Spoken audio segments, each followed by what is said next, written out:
Kenapa orang meninggal dibacakan surat Yasin?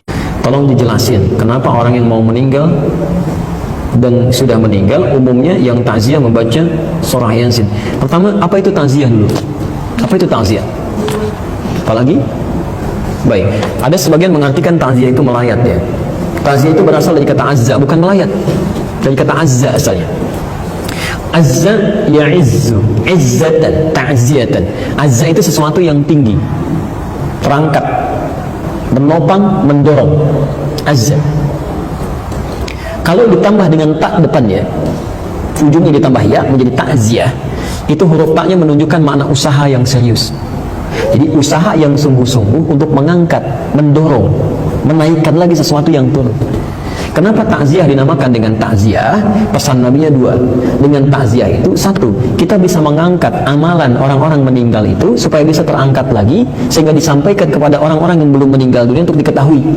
Makanya Nabi berpesan, "Uzkuru mahasina mautakum." Kalau ada yang meninggal dunia, ayo angkat kebaikan-kebaikannya. Jadi aibnya tutup, kebaikannya angkat. Bukan dibicarakan buruknya. Makanya kita minta kepada Allah untuk berlindung dari keburukan fitnah saat meninggal. Jadi ada orang, maaf ya, hidup dibicarakan, meninggal pun jadi gunjingan juga. Ada yang begitu. Ya, coba cek Abu Jahal, Abu Lahab, dan Abu-Abu yang lainnya itu. Sampai sekarang sudah 15 abad, yang dibicarakan keburukannya aja. Dan kita diminta oleh Nabi berlindung pada Allah. Ada di hadis Muslim, nomor hadis 588. 4 hal kita ucapkan. Allahumma inni a'udzubika min azabi jahannam, wa min azabil qabri, wa min fitnatil mahya wal mamat. Dan fitnah saat hidup atau saat meninggal dunia. Jadi disinilah ketika ada orang meninggal dunia, tolong Bu ya, jangan diungkap aibnya, jangan disebutkan, ungkap kebaikannya aja, angkat lagi. Sehingga ketika kebaikannya diangkat, kemudian jadi inspirasi bagi orang-orang yang mungkin bertakziah saat itu, ya disampaikan. Dari situ kemudian diamalkan. Ketika orang ini mengamalkan dari inspirasi yang terdengar tadi, maka yang meninggal dapat royalti pahalanya, bagian dari pahala itu.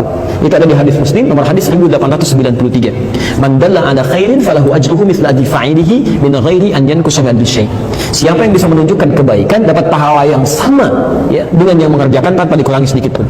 9 lafaz disebutkan di hadis Muslim. Idza matal insan inqata sa'iru amalihi illa min thalas. Jika manusia meninggal dunia, semua amalnya terputus kecuali 3 yang terus pahalanya mengalir. Terus mengalir. Sedekah jariyah, ya, sedekah yang pahalanya mengalir. Antum simpan mushaf di sini cuma modal 50.000. Dibaca oleh orang, antum meninggal mushafnya masih ada, pahala masih mengalir. Ilmu yang yuntafa'u bihi, ilmu yang dimanfaatkan. Aw waladin shalihin yad'u lahu, atau anak yang saleh yang mendoakan untuk keduanya.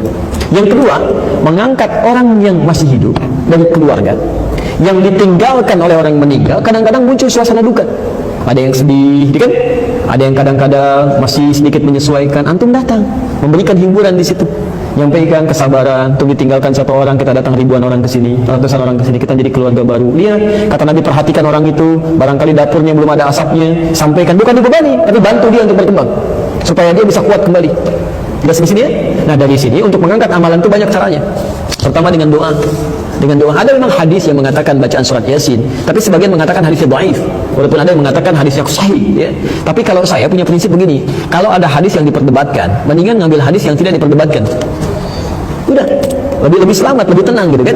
Apa hadis yang tidak diperdebatkan? Salah satunya doa. Ada di Al-Adabul Mufrad nomor hadis yang ke-44, posisinya paling kanan sebelah atas. Karangan Imam Al-Bukhari. Imam Al-Bukhari menulis kitab namanya Al-Adabul Mufrad. Jadi khusus terkait dengan akhlak dan adab dalam kehidupan. Itu tidak sedikit hadis tentang berbakti pada orang tua sampai meninggal dunia.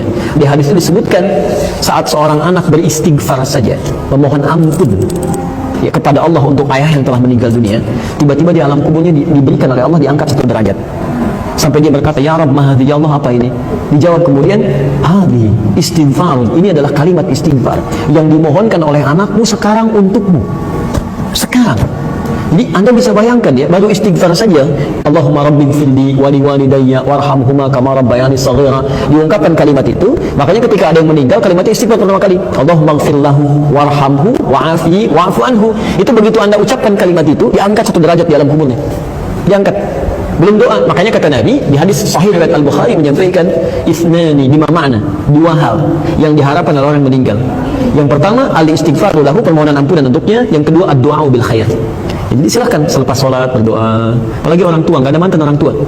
Ya, saya selalu katakan, Quran itu memberikan pesan. Maaf ya, keterlaluan kalau ada anak misalnya, maaf, dalam hidupnya nggak bisa berbuat baik, saat meninggalnya pun nggak bisa mendoakan. Bahkan kata Quran, kalau orang tuanya masih ada, walaupun usia anaknya lebih daripada 40 tahun, misal anaknya usia 70 tahun, orang tuanya 100 tahun, masih ada orang tuanya, itu minimal tetap harus berbakti dengan mendoakannya. Itu ada di Quran surah ke-46 ayat 15. Bahkan mendoakannya yang baik-baik. Ya Allah, hamba bersyukur atas nikmat yang diberikan pada hamba saat ini. Di balik segala kenikmatan itu, ya Allah, mohon berikan semua pahala untuk orang tua saya juga. Berikan kebaikan untuk orang tua saya juga. Karena barangkali kesuksesan yang Anda raih itu cuma 30% hasil kerja keras Anda. 30%. 70% yang mungkin orang tua yang menangis dulu, ibu yang sampai tahajud nangis, bapak yang sambil mencangkul di sawah dengan peluh keringatnya berdoa, ya Allah, anak saya jangan sampai begini, ya Allah. Satu singkong dibagi 16 orang, mohon jadikan dia lebih baik daripada saya. Berikan kenikmatan dalam hidupnya. Itu yang menjadikan Sayyidah Hajar bolak-balik Safa Marwah, yang mendapatkan airnya anaknya, tapi yang kerja keras kan ibunya. Ya, maka dari situ adabnya sendirinya doakan. Sudah hidup gak bisa memberikan senyuman, sudah meninggal gak bisa mendoakan juga. Dan Anda mengaku sebagai bagian orang tua gitu ya, itu tidak tepat. Ya, dan doanya yang baik-baik ya, begitu masuk rumah sakit minta kesembuhan, minta kebaikan, bukan dibalik. Orang tua saat anaknya masih kecil, dia sakit sampai mempertaruhkan nyawa kan. Ya Allah, kalau bisa saya saja ya Allah, kalau bisa ya Allah, tolong berikan kesempatan hidup. Ini kenapa jadi terbalik? Orang tua di rumah sakit, ya Allah, lebih cepat juga lebih baik, tidak apa-apa ya Allah, saya riba. Itu salah. Ya, ambil yang baik.